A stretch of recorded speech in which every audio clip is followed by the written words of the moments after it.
Let's look at a more basic example of how a histogram might be constructed, and then use that as a springboard for talking about additional descriptive statistics that can be generated for quantitative variables. In this example, we have the exam grades of 15 students. We first need to break the range of values into intervals, also called bins, groups, or classes. In this case, since our data set consists of exam scores, it'll make sense to choose intervals that typically correspond to the range of letter grades. So 10 points wide, 40 to 50, 50 to 60, etc. By counting how many of the 15 observations fall in each of the intervals, we get this table. To construct the histogram from this table, the intervals are plotted on the x-axis and show the number of observations in each interval, or the percentage of observations in each interval, on the y-axis, which is represented by the height of the bar located above the interval. Once the distribution has been displayed graphically as a histogram, we can describe the overall pattern of the distribution and mention any striking deviations from that pattern. More specifically, we should consider the following features. We will get a sense of the overall pattern of the data from the histogram's center, spread, and shape, while outliers will highlight deviations from that pattern. When describing the shape of a distribution, we should consider symmetry or skewness of the distribution and peakness or modality, that is, the number of peaks or modes that the distribution has. Here, all three distributions would be referred to as symmetric, but they're different in their modality or peakedness. The first distribution is unimodal. It has one mode, roughly at 10, around which the observations are concentrated. The second distribution is bimodal. It has two modes, roughly at 10 and 20, around which the observations are concentrated. The third distribution is kind of flat or uniform. The distribution has no modes or no value around which the observations are concentrated. Instead, the observations are roughly, uniformly distributed among the different values.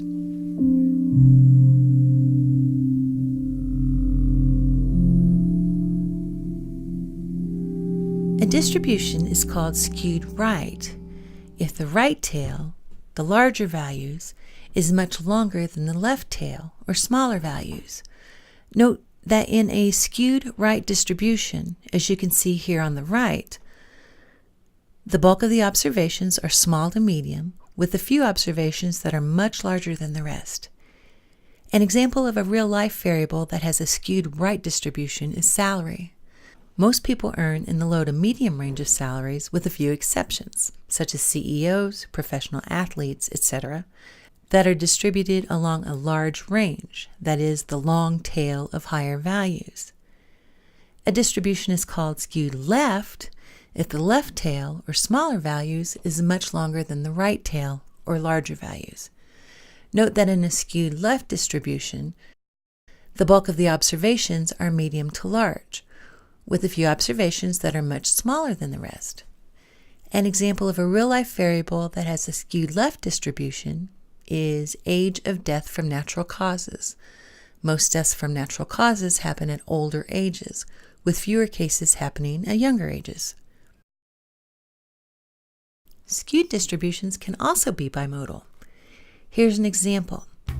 A medium-sized neighborhood 24-hour convenience store collected data from 537 customers on the amount of money they spent in a single visit to the store.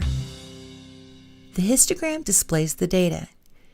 You can see that the amount of money spent is concentrated around $20 and then concentrated again around $50.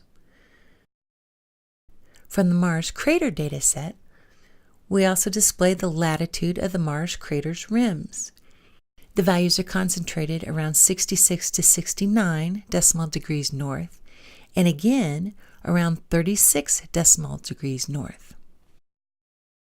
So the mode or modes of a variable are the values that occur most often, and knowing this can help you make better decisions.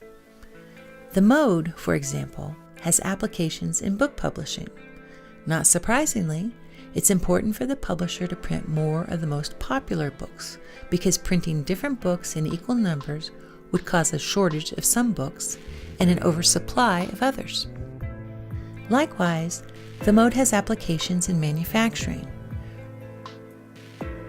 For example, it's also important to manufacture more of the most popular shoes and shoe sizes. Now, as we've seen, the mode is not always at the center. The center of distribution is its midpoint, the value that divides the distributions so that approximately half the observations take smaller values and approximately half take larger values.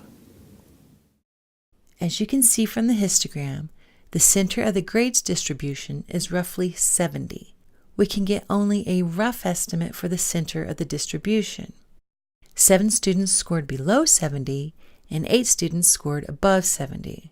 Estimates can often be made from examining a histogram. So what about spread? The spread of the distribution, also called variability, can be described by the approximate range covered by the data. From looking at the histogram, we can approximate the smallest observation, or minimum, and the largest observation, or maximum, and thus approximate the range. In our exam score example, you can see that the approximate minimum is 45, that is, the middle of the lowest interval of scores. The approximate maximum is 95, the middle of the highest interval of scores. So our approximate range is about 50 points, 95 minus 45. The overall pattern of the distribution of a quantitative variable is described by its shape, center, and spread. By inspecting the histogram, we can describe the shape of the distribution, but as we saw, we can only get a rough estimate of the center and spread.